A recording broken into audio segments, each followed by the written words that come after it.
Yo, what a day that was, right? Saturday Showdown had all kinds of amazing picks.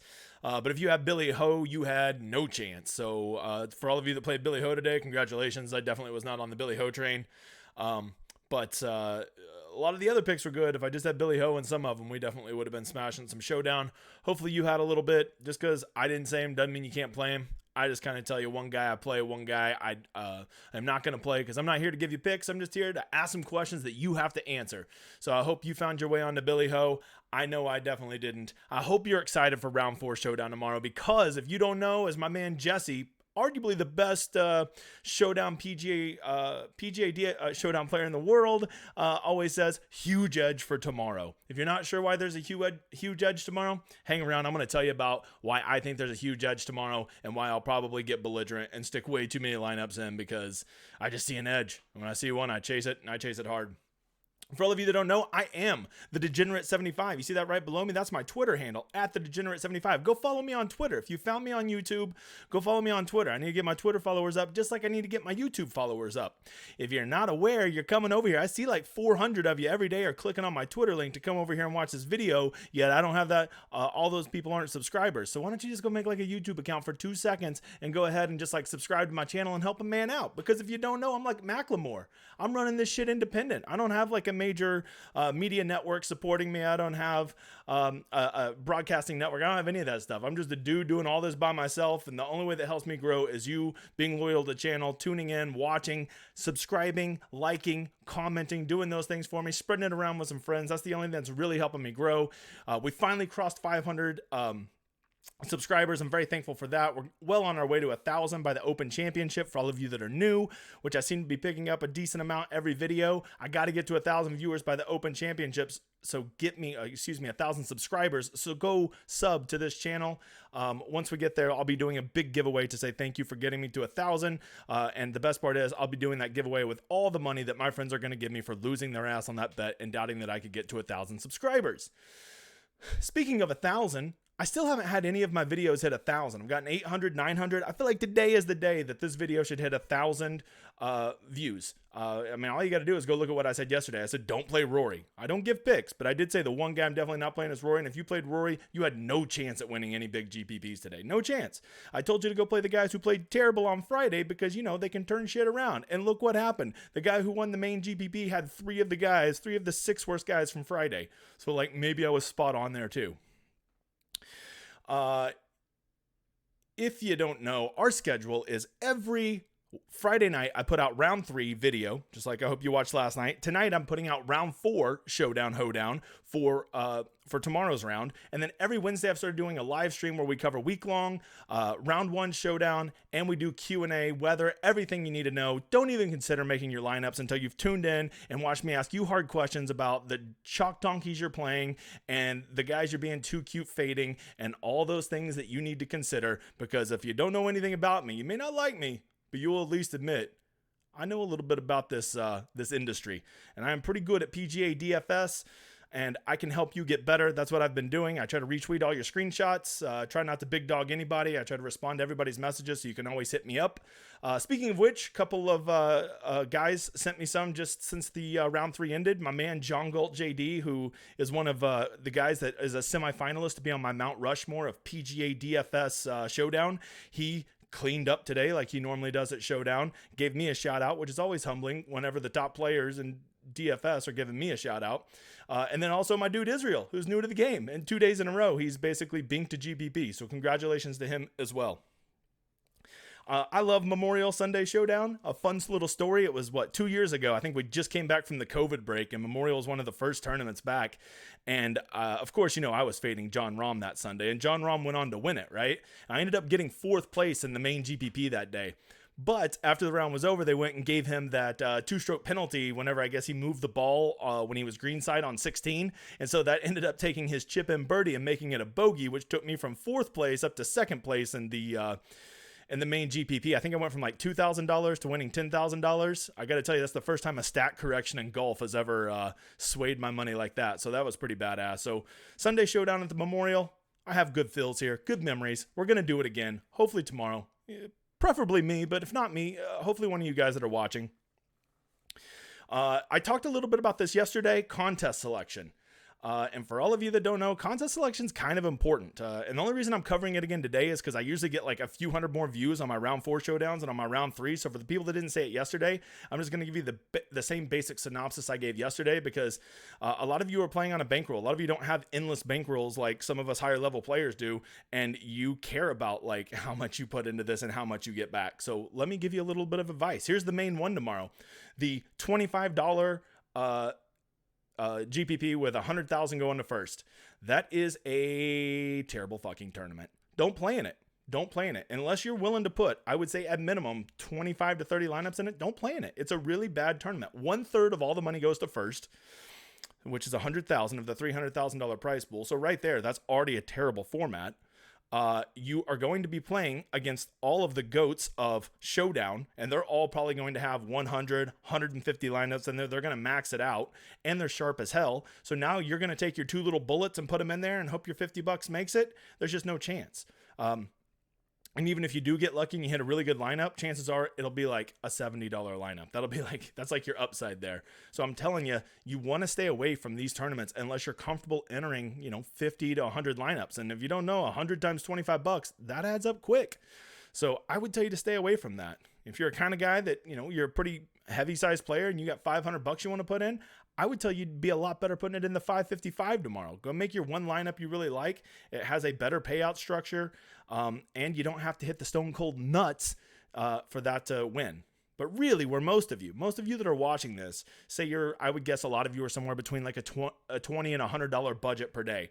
I really encourage you to go check out like this $8. I feel like this $8 one is really great. It's a $40,000 prize pool, 10K to first. Let's not play. You're going to be pretty freaking pumped if you win 10K tomorrow. You could play, anywhere from 6 to 12 lineups in it, kind of depending on your budget.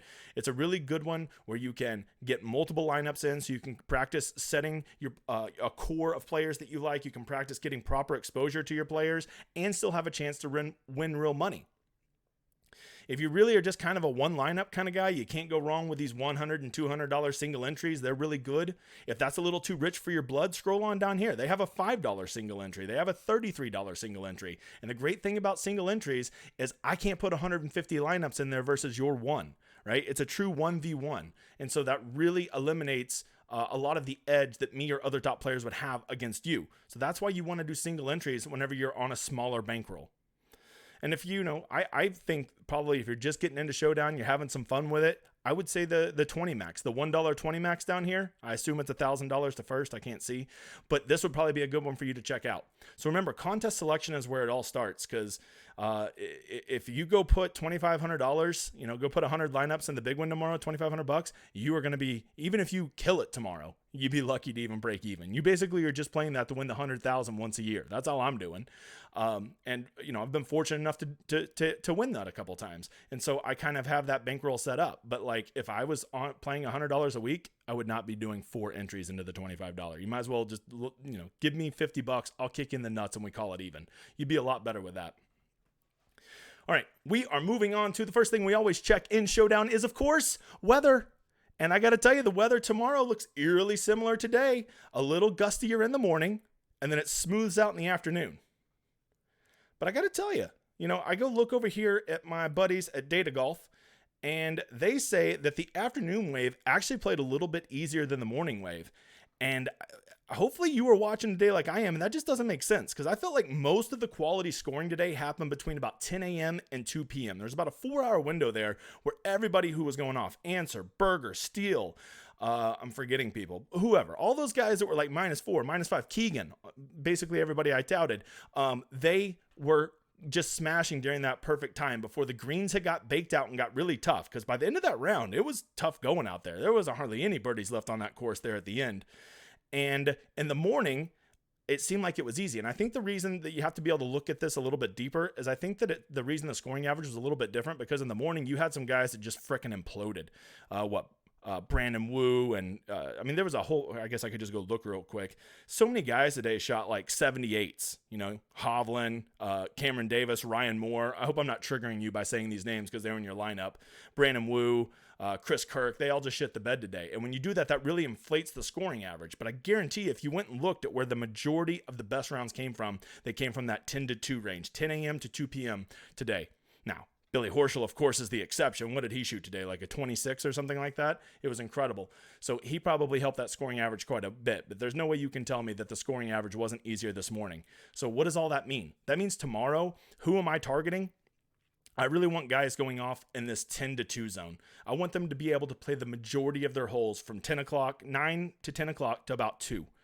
Because after 2 o'clock, it really seemed to dry out there. It seemed baked out, and it seemed a lot harder to have good scores there at the end of the round. So I don't want those guys going off late because I think they're actually going to get the toughest conditions. And if you don't know, Jack takes a lot of pride in making this course difficult. So he's not going to have easy flags tomorrow. It's going to be tough out there. And if you tell me that there's going to be tough flags and then they're going to get the toughest conditions, those guys at the very end, it's going to be hard to play them because they're not going to have a lot of birdie looks coming home. They're going to be holding on for par on most holes. So I want guys that don't go off super early because super early you do have some gusts. And if you're going off super early, let's face it, most of those guys are already like, 8 over? Do you really want to play a guy that's 8 over? I know I don't. So I'm going to be targeting guys that go off between probably 9 to noon. So that are actually probably like 8 to 10. So they're going to be able to get that whole sweet spot of 10 a.m. to 2 p.m. for their round. And just so you remember, we're adults here. We check more than one site. And our friends over at Willy Weather say the same thing. Light in the morning with bigger gusts, a little bit more in the afternoon, but it's more about the baked out greens in the afternoon than it is the wind. And the Weather Channel says the exact same thing. I do want to look at DraftKings scoring. I talk about this all the time, and I never actually bring it up. Finishing points tomorrow. Everybody will say, you got to play Billy Horschel. He gets 13 points. No, Billy Horschel gets 13 points if he wins tomorrow. Are you 100% sure Billy Ho's going to win tomorrow? Are you? Are you? Because I'm not. I'm definitely not. I do not. I would say less than 50% Billy Ho wins tomorrow. So you're like, well, what's the worst that happens? He'll get third. He'll still get 9 points. Okay, yeah, but if he falls all the way to third, what does that mean he probably shot? A 74, 75, something like that? Those 9 points are going to be canceled out by one birdie and a half of another birdie. Gone like that. So all somebody has to do is really shoot a 70. Billy shoots a 74, and now they're a better play. And if you don't think that you need to factor in that Billy Ho is going to be playing in the toughest conditions, he's going to be sleeping on a 54-hole lead, and he's going to have people chasing him while he's trying to play more conservative, then you're not understanding what you have to do to hit the nuts at a Showdown Sunday lineup. So when I say there's a big edge tomorrow, I'm not physically capable of doing a backflip, but I want to do a backflip. I'm so excited to fade Billy Ho tomorrow. Just like I was pumped to fade Rory today, basically 26% of all lineups. When that tournament started today, I was like, they're dead. Rory's going to suck today. He's the most owned. What the hell are these people doing? Same thing with Billy Ho tomorrow. And let's see Billy Ho blows my mind and goes out and shoots a 67 tomorrow and wins by 5 shots. You'd be like, see, Billy Ho, he was the right play, and you're dumb for not playing him. No, you're dumb for playing him because you're going to have him in your lineup, and you're going to be like, see, I got him, and then you're still not going to cash because he's going to be in 45% of other people's lineups. So even if you do manage to hit Billy Ho right tomorrow, which I think is a terrible proposition for you to take on, even if you do hit him right, you got to have the other 5 guys right, and you ain't going to have it more than likely. So I, for one, am not playing Billy Ho, but I play aggressive AF. I mean, there's a good chance if Billy Ho goes off tomorrow, I'll go 0 for 100 or however many lineups I'm going to do tomorrow. And I'm okay with that. But I play aggressive, and I have a bankroll that's probably a little bit different, and I'm a lot more wild with my bankroll than you're probably comfortable being. If you want to play more conservative tomorrow, Billy Ho is probably the more conservative play. But if you want to play conservative, stay out of GPPs. For all of you that don't know, GPPs are guaranteed prize pools. Those are the big tournaments, right? Go look at things like double ups. Cash game, okay? Cash game is just a generic term for double ups, multipliers, 50-50s, those things. Go check those out. And in those, yeah, you almost do have to play Billy Ho because he probably, worst case scenario, will get third place or better, right? So he's going to have some built-in points. But like, let's face it, 99% of people watching this show, we're playing GPPs tomorrow. We're trying to win 100 grand or 5 grand or whatever our top prize is in our GPP. So we're not thinking like that. And if you're playing aggressive, Billy Ho, based on his price, based on how he's looked the last 2 days, and based on the fact that he has a huge ass lead, I was thinking he would be 35% owned, but the more I've thought about it, I think he's probably going to be closer to 45% owned just because that salary, you can just get him in. He's almost just like an auto plug. Now let's just build around that. So if I told you that Billy Ho goes out and just, like I'll give you the exact same argument I gave you last week with Scheffler. If he just goes out and shoots average or below average, he will not be in the winning GPP lineup, just like Scotty Scheffler was. Scotty Scheffler didn't play bad last Sunday. He shot like 2 over. You telling me you can't see Billy Ho shooting a 2 over tomorrow? You can't see that? Because I definitely can. And if he does, he's not going to be in the optimal lineup or anything close to it. And you've just blocked out, I'm assuming, 45% of the field. That's all I need to hear. That's all I need to hear. See that little star next to Billy Ho? Goodbye. So that's where we're at. To Billy Ho or not to Billy Ho. So now let's talk about what do we do? Well, the first thing I want to look at is positions. I always, on Sunday Showdown, want to go look at where people are positioned. And I look at everybody that's basically in the top 10. So we're going to call everybody that's T7 or higher. Do you want to have all of those guys? No.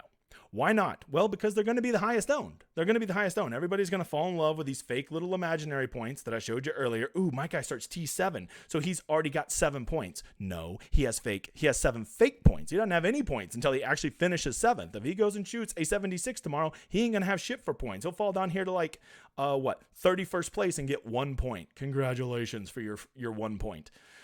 They're not going to be good plays. But that doesn't mean you should fade all of the top, because one of these guys, if Billy Ho doesn't win, obviously somebody in the top 10 is going to rise up there and beat him.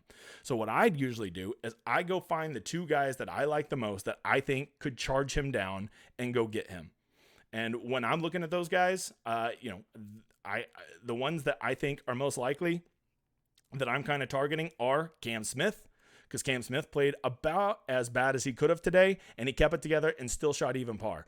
Now, do I like the fact that Cam Smith's going off late and going to be in one of the last 2 groups? I don't. I think he's going to be out there in the tough conditions. But if I think he's going to win and he can overcome that 5-shot deficit, well then, that might be enough to offset it. Plus, if you haven't seen, Cam Smith don't really give an F when it's tough out there. He'll go shoot a 68 even when it's super tough. So Cam Smith, very intriguing, but at that price, I don't know. I just think that because he's in second and people love to use all their salary, he is going to be rather chalky. So that's going to be up for you to decide. Aaron Wise, again, played well. I told you don't play guys coming off of good rounds. I said he could play well again 2 days in a row, just like Billy Ho. And all of you I thought you said guys that play bad in a round don't play good the next day, or play good in a round, don't play bad the next day. I never said that. I said you're paying an ownership premium. So yeah, I wasn't on Billy Ho or Aaron Wise today, and they both played well. And the reason I wasn't on them because they played well the day before. However, for all of you people sitting there patting yourselves on the back about that, go look at all the other guys that played well on Friday that played like shit today. Like Chris Kirk, and I'm not going to take the time to go find them all, but there were tons of guys who played super well on Friday who were like, oh, I got to play them again, and then they just sucked today. And that was just free points for all of us that didn't play the donkey chalk. One guy, I keep harping on him, Davis Riley, man. I think I'm just a fan of this guy. I just look at his stats every week. I'm like, he's not that good. But at the end of the day, it's like, man, he just never does bad. And he's done very well the last 2 Sunday Showdowns. Very much worth considering. A guy like Patrick Cantlay, I just can't do it because he scored so well today. People are going to remember him rolling in that 900-foot eagle today. I think he's going to come in super popular, already being in the top 10. People think he's going to go and backdoor this. That's not for me. But once again, that doesn't mean it's not for you. You play whoever the hell you want. Daniel Berger, I was all over him today. I saw it coming. I will warn you that he is being very putter heavy right now. Do that at your risk. The point being, I'm not going to tell you who in the top 10 to play. I'm not going to tell you. I will say Denny McCarthy impressed me by not having his A game today and kind of gutting it out. So that surprised me. I'm not saying play Denny McCarthy. I'm just saying it surprised me. I would pick 2, maybe 3 guys out of this top 10, guys that you think can charge and move up the board. But if you really think that the smoothest playing conditions are going to come from 10 a.m. to 2, a lot of these guys are going to miss a lot of that window because their tee times are so late, and they're only going to get the hardest tee conditions, or course conditions, excuse me. So that's what I'm thinking with those guys. The next thing I like to do, and now that I've kind of sorted by position, well, I'm getting ahead of myself. I also go down here and I look, and I don't really want to play anybody that's more than maybe 1 or 2 over, just because even if they have a good round, they don't have a lot of upside to get into the top 10, backdoor 5 or 10 bonus points. Furthermore, they're going to be going off in the morning when it's a little gustier, and none of these guys are really showing a pulse. If you want to know some guys that I would consider that are more than 1 over, CT Pan, Played really great Friday. What'd he do today? He sucked. I told you, don't go chasing it. You paid a premium for CT Pan, and he sucked, didn't he? Yeah. So CT Pan still was ball striking today. He could be a good bounce back candidate. Adam Scott was ball striking today.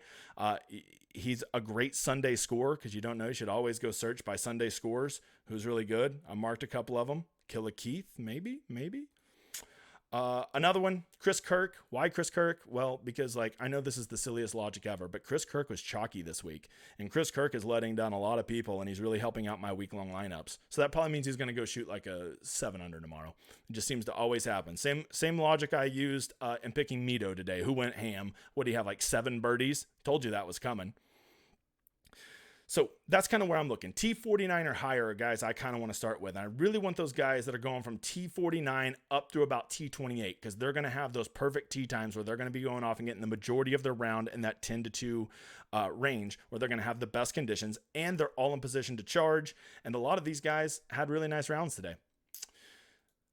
Salary.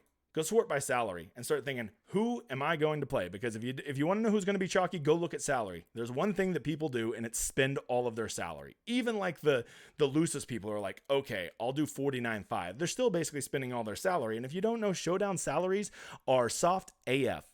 So when you only have 3 guys over 10,000, a guy like Rory, how he played today, which was terrible, and I told you it would be, he is still going to be fairly popular tomorrow, which sucks, because I think my one guy I'm definitely going to play tomorrow is Rory. I don't know. Let me think about that as I finish this show. But I still think he's going to be 20 or 25% just because the pricing is so soft. It's just so easy to stick him in there. Coming off of a bad round, he'll make a lot of sense. Cam Smith will probably be the second most chalky player, only behind Billy Ho. So am I going to eat that Cam Smith chalk? Almost certainly not. But you got to remember, I still have him in some really good 5 of 6 lineups for week long in the big 555. So, if he wins, I'll get plenty of money from it on the back end. Let's be honest. Jon Rahm sucks. He sucks. He's just not playing well. He cannot put it together. But Jon Rahm, you can't put Jon Rahm in a lineup with Rory and Cam. You can't do it. You'll run out of money. Jon Rahm, we see his almost every shot, and they see him always missing. They see him chipping out of a bunker into the water. They see he's in 35th place. They think he has no chance, but really, he's almost in the perfect Goldilocks zone. He's done it before where he's went and shot a 7 under out of nowhere on Sunday and won it, even though he didn't get the guy hardly any placement points. He is going to get most of his round in that Goldilocks zone, and he'll probably just be firing at pins because he don't really give an F. He's rich. He's just I don't care if this course is hard. And he'll probably have 7 bogeys and 9 birdies. And that will be more than enough to offset any position points that he may be lacking.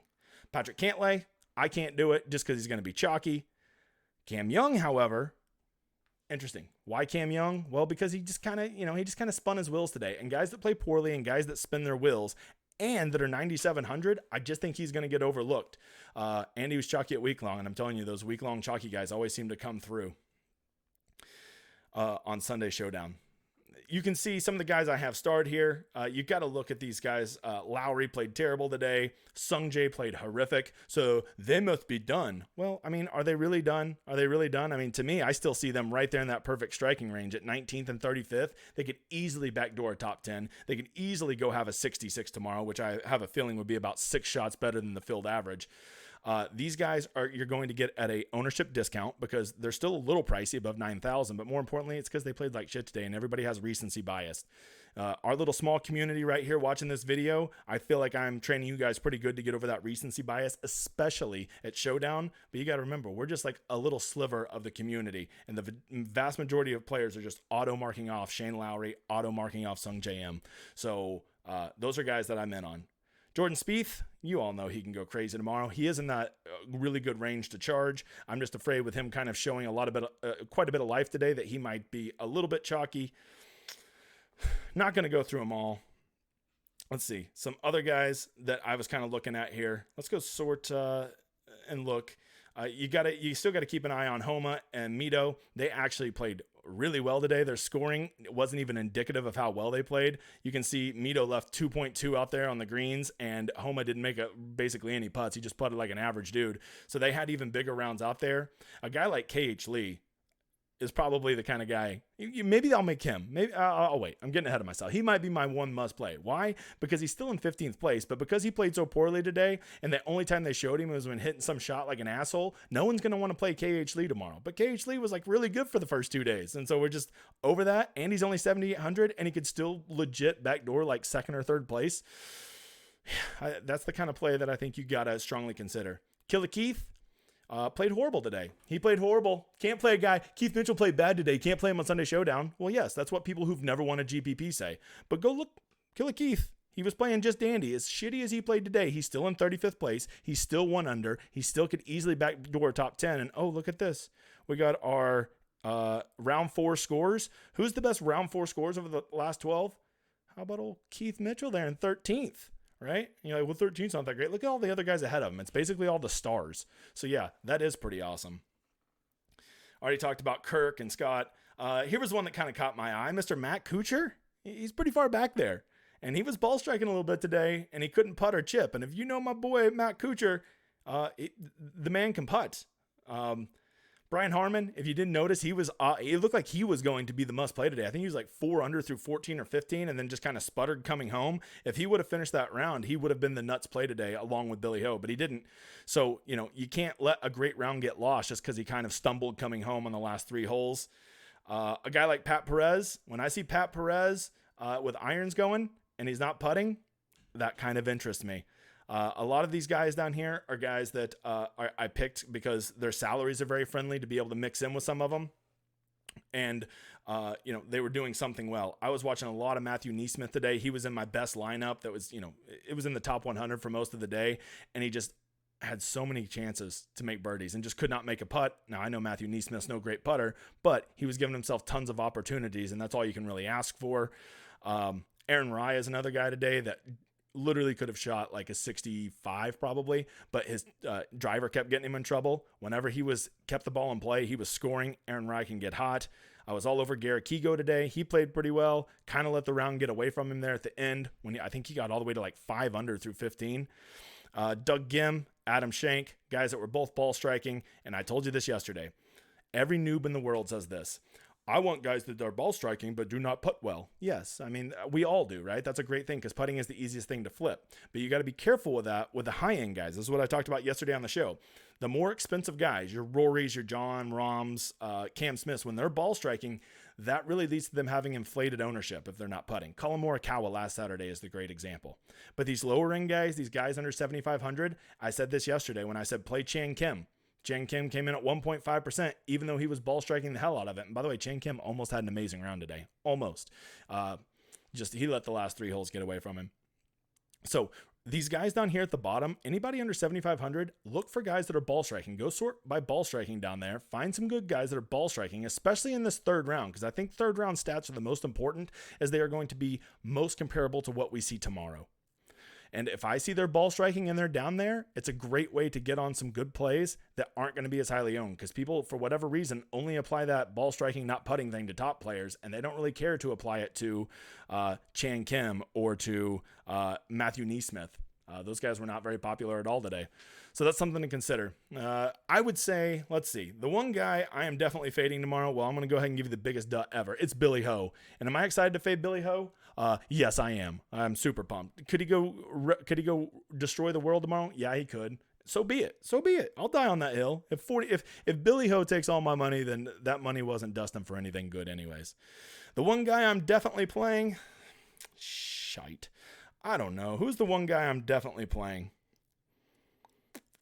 I am definitely playing, just because I love to mush Rory. I'm kind of becoming the Rory whisperer, if you haven't noticed. I basically have learned that Rory can never have 2 good rounds in a row. So every time he comes off a hot round, I just say, don't play Rory, and I'm always right. But really, most of my Rory wins just come off fading him because he's like the worst of all the best players. I'll die on that hill. I'll play Rory tomorrow. That's the one guy I'm definitely playing. How much? I don't know. I don't love the fact that he's kind of going off later and he's going to miss a lot of that peak playing time, the 10 to 2 range that I keep talking about. But I'll say him.